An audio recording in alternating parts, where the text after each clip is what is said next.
Kejadian pasal 2. Demikianlah diselesaikan langit dan bumi dan segala isinya. Ketika Allah pada hari ketujuh telah menyelesaikan pekerjaan yang dibuatnya itu, berhentilah ia pada hari ketujuh dari segala pekerjaan yang telah dibuatnya itu.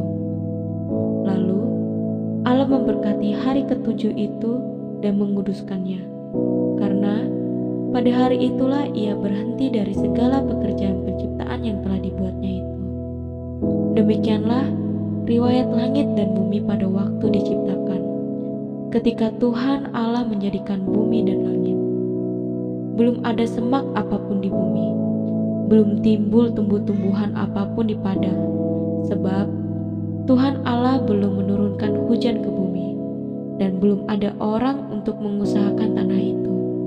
Tetapi ada kabut naik ke atas dari bumi dan membasahi seluruh permukaan bumi itu.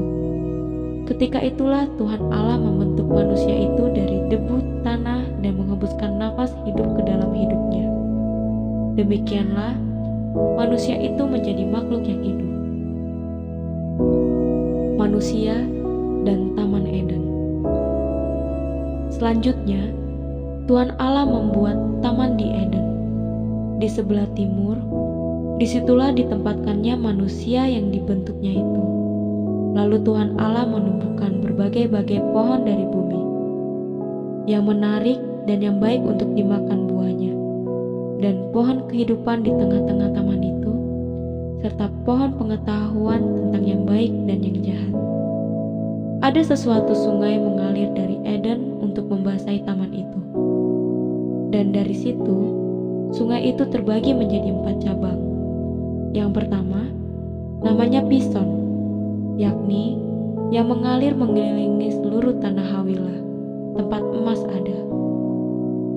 Dan emas dari negeri itu baik. Di sana ada damar bedola dan batu krisopras. Nama sungai yang kedua ialah Gihon, yakni yang mengalir mengelilingi seluruh tanah Kus. Nama sungai yang ketiga ialah Tigris, yakni yang mengalir di sebelah timur Asyur, dan sungai yang keempat ialah Efrat. Tuhan Allah mengambil manusia itu dan menempatkannya dalam Taman Eden untuk mengusahakan dan memelihara taman itu. Lalu Tuhan Allah memberi perintah ini kepada manusia: semua pohon dalam taman ini boleh kau makan buahnya dengan bebas, tetapi pohon pengetahuan tentang yang baik dan yang jahat itu janganlah kau makan buahnya, sebab pada hari engkau memakannya, pastilah engkau mati. Tuhan Allah berfirman, tidak baik kalau manusia itu seorang diri saja. Aku akan menjadikan penolong baginya yang sepadan dengan dia. Lalu Tuhan Allah membentuk dari tanah segala binatang hutan dan segala burung di udara. Dibawanyalah semuanya kepada manusia itu untuk melihat bagaimana ia menamainya, dan seperti apa nama yang diberikan manusia itu kepada tiap-tiap makhluk yang hidup. Demikianlah nanti nama makhluk itu. Manusia itu memberi nama kepada segala ternak, kepada burung-burung di udara, dan kepada segala binatang hutan. Tetapi baginya sendiri ia tidak menjumpai penolong yang sepadan dengan dia. Lalu Tuhan Allah membuat manusia itu tidur nyenyak. Ketika ia tidur, Tuhan Allah mengambil salah satu rusuk daripadanya, lalu menutup tempat itu dengan daging. Dan dari rusuk yang diambil Tuhan Allah dari manusia itu, dibangunnyalah seorang perempuan, lalu dibawanya kepada manusia itu. Lalu berkatalah manusia itu, inilah dia, tulang dari tulangku dan daging dari dagingku.